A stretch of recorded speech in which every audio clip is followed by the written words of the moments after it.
Dear teachers, welcome to JS in English Learning. We are with Unit 7 of PGTRB. We are discussing the essay Dance of Shiva from this book, The Dance of Shiva by Anand K. Kumaraswamy.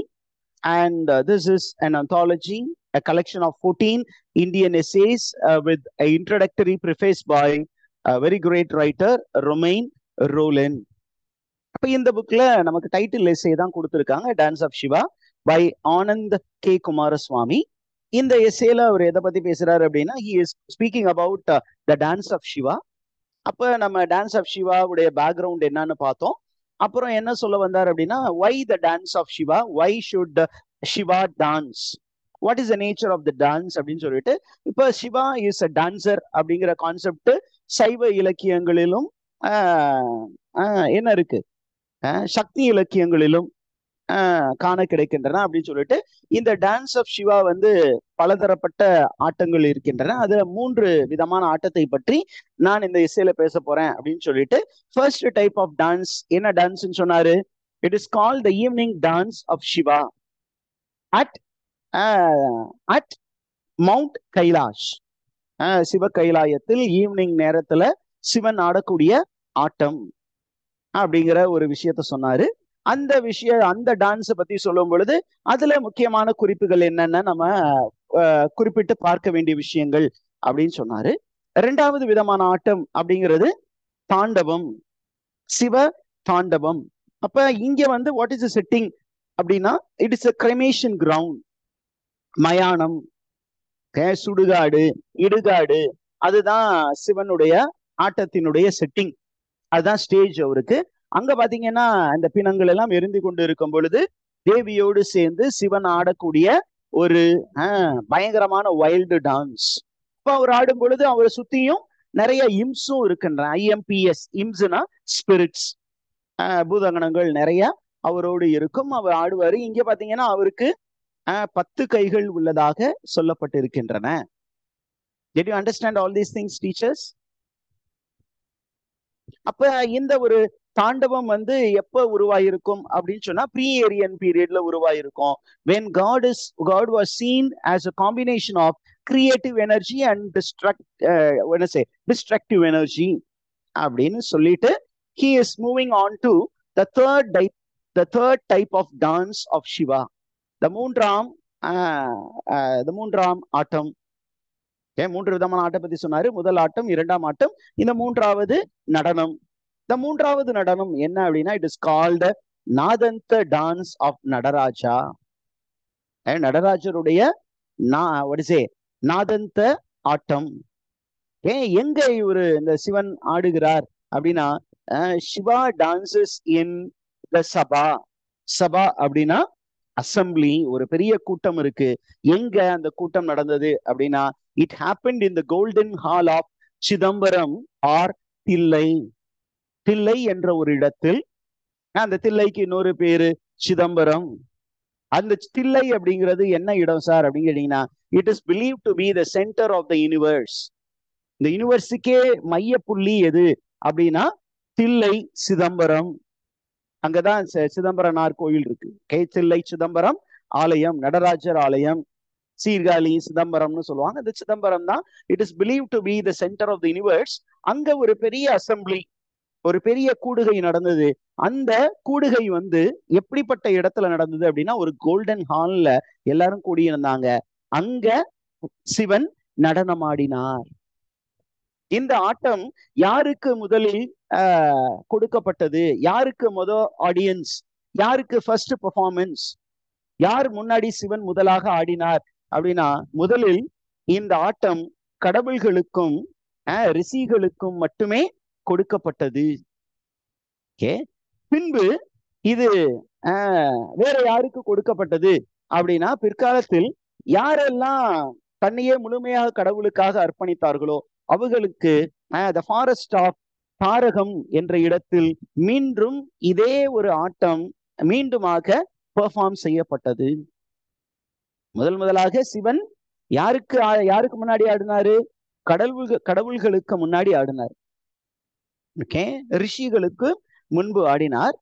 அப்போ அதுல இருந்து அங்க ஒரு பிரச்சனை சந்தித்தார். அந்த பிரச்சனைக்கு அப்புறம் அந்த பிரச்சனைய மீண்டு வரும் பொழுது திருப்பியும் என்ன பண்ணாங்க, சிவனுக்கு எதிராக திரும்பிய ஒரு சில ரிஷிமார்கள் சிவன் கிட்ட மன்னிப்பு கேட்டு, நாங்க பண்ணதெல்லாம் தப்பியா, உங்களுக்கு எதிராக நாங்க போர்க்கொடி தூக்குனதெல்லாம் தப்பு, நீ தான் பெரிய கடவுள், எங்களுக்காக ஒரே ஒரு விஷயம் செய்யுங்க. என்ன அப்படின்னா, இந்த ஒரு டான்ஸ் ஆடுனீங்கல்ல, அந்த டான்ஸ ஒரு ரிப்பீட் மோட்ல, ஃபர்ஸ்ட் டைம் நாங்க பயங்கரமா அதை பத்தி கிண்டல் பண்ணிவிட்டோம், நாங்க சரியா அந்த ஆட்டத்தை பார்க்கல, ஆனா அந்த டான்ஸ் சூப்பரான டான்ஸ், இன்னொரு தடவை எங்களுக்காக ஆடுங்க சாமி அப்படின்னு கேட்டாங்க. உடனே என்ன பண்ணாரு, திருப்பியும் சிவன் அந்த ஆட்டத்தை மீண்டும் நிகழ்த்தி காட்டினார். எங்க நிகழ்த்தி காட்டினார்? The forest of Tarakam. இத பத்தி எங்க சார் குறிப்பு இருக்கு அப்படின்னா, கோயில் புராணம் என்ற ஒரு நூலில் குறிப்பு இருக்கிறது. இப்ப இந்த கோயில் புராணத்தில் இருக்க குறிப்பை பத்தி ஒரு டீடைல்டு டிஸ்கிரிப்ஷன் இந்த எஸ்ஏல கொடுத்திருக்காரு. என்ன அப்படின்னா, அந்த ஃபாரஸ்ட் ஆஃப் தாரகம், அந்த தாரகம் என்ற அந்த ஒரு காட்டில் நடந்த விஷயம் என்ன அப்படின்னா, ஒரு தாரகம் என்ற ஒரு காடு இருந்தது. அந்த காட்டுல யாரு இருந்தாங்க அப்படின்னா, முனிவர்கள் இருந்தார்கள், ரிஷிகள் இருந்தார்கள். இந்த ரிஷிகள் வந்து they were heretical. heretics அப்படின்னா தப்பான படிப்பினைகளை கொடுக்கக்கூடியவர்கள். இப்ப இந்தியன் ஸ்கூல் ஆஃப் பிலாசபில நியாயா, வைசேஷிகா அந்த மாதிரி நிறைய ஸ்கூல்ஸ் இருக்கு. அதுல மீமாம்சா அப்படின்னு ஒரு கொள்கை, அந்த மீமாம்சா கொள்கையை பயன்படுத்திய அந்த ரிஷிகள் தவறான ஒரு கொள்கையை பரப்பி கொண்டிருந்தார்கள். அவங்க என்ன பண்ணாங்க அப்படின்னா, அந்த தவறான கொள்கையிலிருந்து அவர்களை வெளியே கொண்டு வர வேண்டும் என்பதற்காக சிவன் என்ன பண்ணாரு, அந்த இடத்திற்கு போனார், அந்த காட்டுக்கு போனாரு. என்னையா, நான் சொல்லி கொடுத்த பாடத்தை விட்டுவிட்டு நீ 2-3 எக்ஸ்ட்ரா பிட்டு போட்டு அதுதான் சரின்னு சொல்லிக்கிட்டு இருக்கியே அப்படின்னு ஒரு பாடத்தை டீச் பண்றதுக்காக சிவன் போறாரு. தனியா போல, அவரு கூட விஷ்ணுவையும் கூட்டிட்டு போறாரு. விஷ்ணு எப்படி போறாரு? he is disguised as a beautiful woman. ஒரு பெண்மணியாக வேடம் அணிந்து விஷ்ணு வந்து சிவனோடு போறாரு. அவங்க 2 பேரும் மட்டும் போல, கூடவே ஆதிசேஷனும் போறாங்க. இப்ப போனோன்னே என்ன ஆகுது, 3 பேரு இந்த பக்கம் ரிஷிமார்கள் நிக்கிறாங்க. அவங்க 2 கூட்டமும் பயங்கரமான வாக்குவாதத்தில் இறங்குகிறார்கள். என்ன மாதிரி ஒரு வாக்குவாதம் அப்படின்னா, it is a philosophical debate. What type of debate, teachers? philosophical debate. அப்ப இந்த philosophical debate அப்படியே ஐடியாலஜிக்கல் டிபேட்டா இருந்தது. it turned towards the person. கிரிட்டிசிசமா தொடங்கினது, it turned towards the writer. ஒரு ஒர்க்கை கிரிட்டிசைஸ் பண்ணலாம், ஒரு ரைட்டரை கிரிட்டிசைஸ் பண்ணவே கூடாது. ஒரு படத்தை பத்தி நீங்க எவ்வளவு கிரிட்டிசைஸ் பண்ணலாம், ஆனா அந்த படத்தை எடுத்த டைரக்டருடைய பர்சனல் லைஃப், அவன் ரொம்ப மோசமானவன், இந்த படமே இவ்வளவு மோசமா இருக்குன்னா அவன் எப்படிப்பட்ட மோசமான அப்படின்னு சொல்லி ஒரு 4 கெட்ட வார்த்தை போட்டு இப்ப எல்லாம் கிரிட்டிக்ஸ் வந்து சோசியல் மீடியால பயங்கரமா அந்த டைரக்டரை போட்டு என்ன பண்றாங்க, எவ்வளவு தூரம் குமைக்க முடியுமோ அந்த அளவுக்கு குமைக்கிறாங்க. தட் இஸ் ராங் அப்படின்னு காட்டுற மாதிரி இங்க நமக்கு இருக்கு. அப்ப சிவன் மீது யார் எல்லாருடைய கோபமும் திரும்பியது. அப்ப என்ன பண்ணாங்க, they did lot of incantation prayer சொல்லி என்ன பண்ணாங்க, they wanted to destroy Shiva. அவர் எப்படியாவது அழித்து விட வேண்டும் என்று தங்களுடைய அந்த ஆன்மீக சக்தி எல்லாத்தையும் ஒன்றா திரட்டி என்ன பண்ணாங்க, பிரேயர், யாகம் வளர்க்க ஆரம்பித்தார்கள். யாகத்திலிருந்து முதலாவதாக வெளிப்பட்டது என்ன அப்படின்னா, ஒரு புலி. ஒரு யாகம் வளர்த்தாங்க. அந்த யாகத்தை உட்கார்ந்து சிவனுக்கு எதிராக ஏதாவது ஒரு அனிமல் அனுப்பலாம் அப்படின்னு அந்த யாக நெருப்புல இருந்து ஒரு டைகர் வந்து சிவனை நோக்கி பாய்ந்தது. அவர் என்ன பண்ணாரு, லாவகமா அதை பிடிச்சி, எதால பிடிச்சாரு, தன்னுடைய nail of the little finger, இந்த சுண்டி விரல்ல இருக்க நெகத்தால அப்படியே அந்த புலி வரும்போது அதனுடைய அப்படியே மேல இருக்க கோட்டை ரிமூவ் பண்ணி அப்படியே மேல போட்டுக்கிட்டாரு. அப்படியே ஒரு ட்ரெஸ் மாதிரி போட்டுக்கிட்டாரு. அதனாலதான் சிவன் பாத்தீங்கன்னா எப்பொழுதுமே எந்த ட்ரெஸ்ல உட்கார்ந்துருப்பாரு, ஒரு புலி ட்ரெஸ் காஸ்டியூம்ல தான் உட்கார்ந்துருப்பாரு. நெக்ஸ்ட் ஒன், இவங்க இப்ப புலி தோத்து போச்சு, அவங்க பண்ண யாகத்துல இருந்து வந்த புலி சிவனை ஒண்ணும் பண்ணல. அதெல்லாம் என்ன பண்ணாங்க, திருப்பியும் ரொம்ப ஆக்ரோஷமா அவங்க எல்லாம் பிரேயர் பண்ணாங்க. பிரேயர் பண்ணி அந்த யாக நெருப்புல இருந்து ஒரு பெரிய மான்ஸ்ட்ரஸ் சர்பெண்ட்டை உருவாக்கி அதை சிவன் நோக்கி அனுப்புனாங்க. சிவன் என்ன பண்ணாரு, அந்த பாம்பை பிடிச்சு அப்படியே கழுத்துல போட்டுக்கிட்டாரு. அப்படியே ஒரு கார்மெண்ட், ஒரு கார்லண்ட் மாதிரி, ஒரு மலர் மாலை மாதிரி வந்து பாம்பு தொங்கியது. அடுத்தது என்ன பண்ணாங்க, இதற்கு அப்புறம் ஒரு மோசமான ஒரு அரக்கனை, ஒரு குள்ள அரக்கனை உருவாக்குனாங்க. அந்த குள்ள அரக்கனுடைய பேர் என்ன? முயலக்கா. அந்த முயலக்கா என்ன பண்ணாங்க, அழகா உருவாக்கி சிவனை போய் அழிச்சிட்டு வான்னு அனுப்பிச்சாங்க. அவன் என்ன பண்ணான், நேரா சிவனை நோக்கி போனோன்னு சிவன் அப்படியே தன்னுடைய காலுடைய டிப்பை வச்சு அவனை ஒரு அமுக்குனாரு. he broke the creature's back. அவன் தரையில போட்டு ஒரே மிதிச்சுட்டு என்ன பண்ணாரு, பயங்கரமா ஒரு ஆக்ரோஷமா ஒரு டான்ஸ் போட்டாரு. இந்த டான்ஸை யாரு ஃபர்ஸ்ட் பார்த்தா? காட்ஸ் அண்ட் ரிஷிஸ் ஃபர்ஸ்ட் பார்த்தாங்க. அண்ட் இத பார்த்துக்கிட்டே இருக்கும்போது ஆதிசேஷன் என்ன பண்ணாரு, அப்படியே சிவனுக்கு மேல வந்து நின்னு அப்படியே அவரை வழிபட ஆரம்பிச்சார்.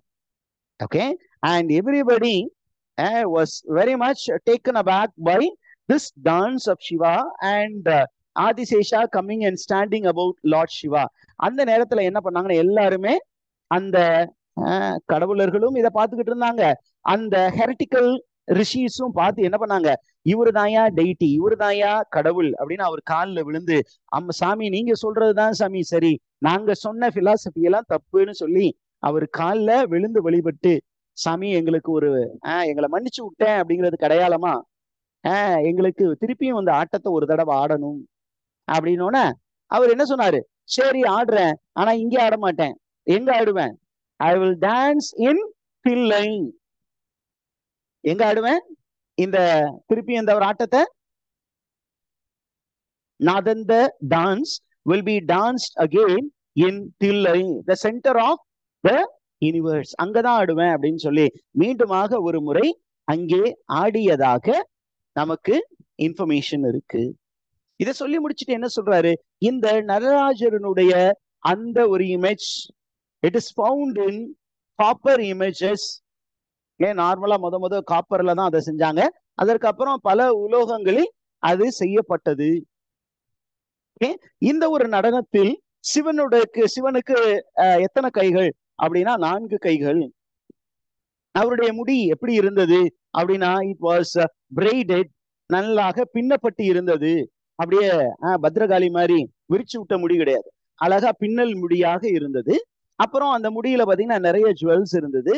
And there were lower locks or whirling in the dance. அந்த கீழே தொங்கக்கூடிய அது எல்லாமே அப்படி காத்துல அப்படி பறக்கிறதாக காட்டியிருந்தாங்க. அதற்கப்புறம் அவருடைய தலையில என்னெல்லாம் இருந்தது, there was a cobra, a skull and the mermaid figure of Ganga அப்படிங்கிற அந்த ஒரு பெண்ணுடைய ஒரு இமேஜும் இருந்தது. அதற்கப்புறம் தலையில வேற என்ன இருந்தது, காஷியா லீவ்ஸ், ஒரு லீஃபும் வச்சிருப்பார், அந்த லீஃபும் இருந்தது. அப்ப எல்லா இன்ஃபர்மேஷனையும் கொடுக்குறாரு. அந்த படத்துல என்னென்ன விஷயம்லாம் இருக்கும், ஒரு கையில உடுக்கை ஏந்தியதாக இருக்கும், இன்னொரு கையில என்ன இருக்கும், பயப்படாதீங்க அப்படின்னு சொல்ற மாதிரி இந்த கையை ஒரு பக்கம் இப்படி வச்சிருப்பார், ஒரு சைடுல இந்த உடுக்கையை வச்சு ஆட்டிக்கிட்டு இருக்க மாதிரி இருக்கும். இன்னொரு 2 கைகள் எப்படி இருக்கும்னு பாருங்க.